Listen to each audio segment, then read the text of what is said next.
In 2006, Apple made an offer to Intel to design the chip for a new phone. Intel refused. The price was lower than its own estimates. That phone was the iPhone. A year earlier, Intel had another opportunity to buy a small graphics card company for $20 billion. The board of directors refused. That company was Nvidia, which is now worth about $5 trillion. Intel, the company present in every PC, missed out on the mobile market and then on artificial intelligence. Today, it survives thanks to a government bailout and a $5 billion check from Nvidia, the company it could have acquired. This is how the most powerful company in the tech sector almost lost everything by making the right decisions. To understand how big this fall is, you have to understand how high Intel stood.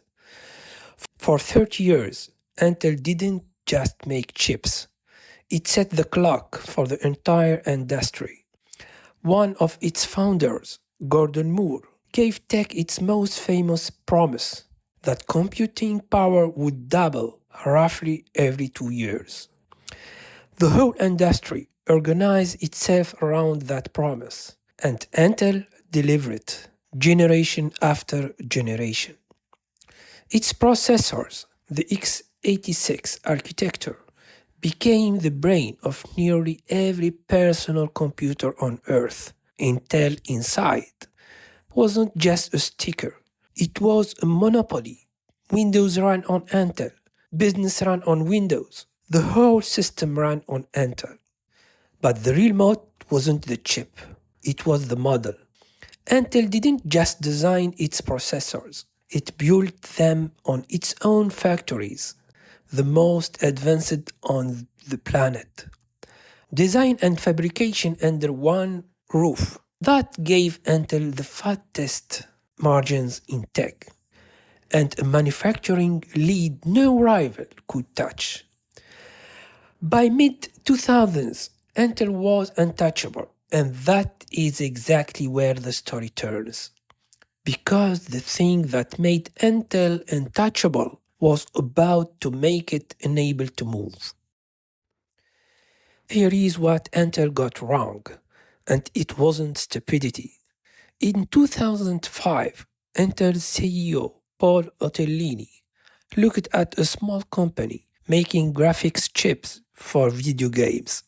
Its name was Nvidia. Otellini wanted to buy it for around $20 billion. He believed those chips might one day matter far beyond gaming. The board said no.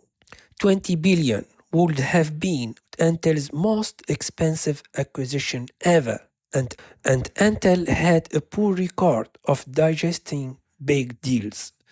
So instead, it built its own graphics project from scratch. It was called Larabi. It failed. That was the first no. The second came a year later. In 2006, Apple was building something secret, and it came to Intel for the chip.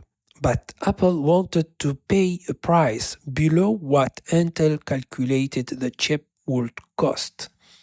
The spreadsheet said no, so Otellini said no. Years later, he admitted what it cost. Quote, "We ended up not winning it or passing on it, depending on how you want to view it. And the world would have been a lot different if we'd done it." The forecast, he said, was wrong. The volume turned out to be 100 times what anyone expected. That secret Apple project was the iPhone. Look closely. As the two no's are the same no, project the core business, trust the numbers, dismiss the risky low margin bet. it was disciplined, it was rational. It was exactly how well-run company it's supposed to think, and it cost Intel the two biggest waves in modern technology, mobile and AI. The consequences didn't arrive all at once. They arrived as a series of waves Intel couldn't ride. First, mobile, the phone world standardized around a different kind of chip, ARM designs, low power, built for battery life. Intel tried to force its way in with a chip called Atom. It flopped. Within a few years, Intel quietly gave up on phones entirely. Then, artificial intelligence. The AI boom didn't run on Intel's processors, it ran on Nvidia's graphics chips, the exact kind of parallel computing Intel had passed on in 2005. As the world spent hundreds of billions building AI, Nvidia became the most valuable company on earth. Intel was barely in the conversations. And then came the wave that was supposed to be impossible, manufacturing. For decades, the one thing no one questioned was that Intel built the best chips in the world. But while Intel stumbled, a company in Taiwan, TSMC, quietly took the crown. By 2026, TSMC's foundry business was pulling in nearly $36 billion a quarter. Intel Foundry made about 5, and it was losing more than $10 billion a year. The king of manufacturing had lost manufacturing. Waves of layoffs followed.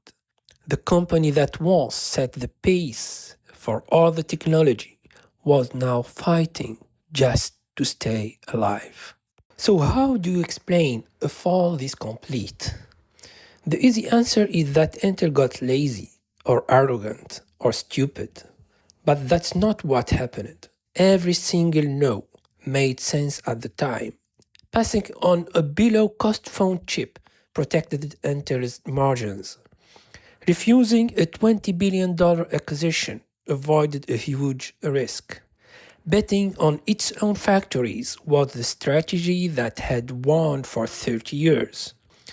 The problem is that the model that made Intel king, design and build everything yourself, protect the high margin core, trust the data, was the exact model that made it unable to turn. The moat became a cage.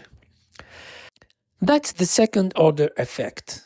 The consequences of decisions that were right, made by smart people, for good reasons, showing up a decade later as a company that missed the future. And the final irony writes itself. To survive, Intel took a rescue, around $9 billion from the US government, $2 billion from SoftBank, and $5 billion from Nvidia. The company Intel could have bought for $20 billion is now helping keep it alive. Intel isn't finished. It's fighting. New factories, new technology, a government betting on its comeback. The story isn't over. But the empire, the one where Intel set the clock of all technology, that's gone. And Intel was the one who built the decisions that ended it.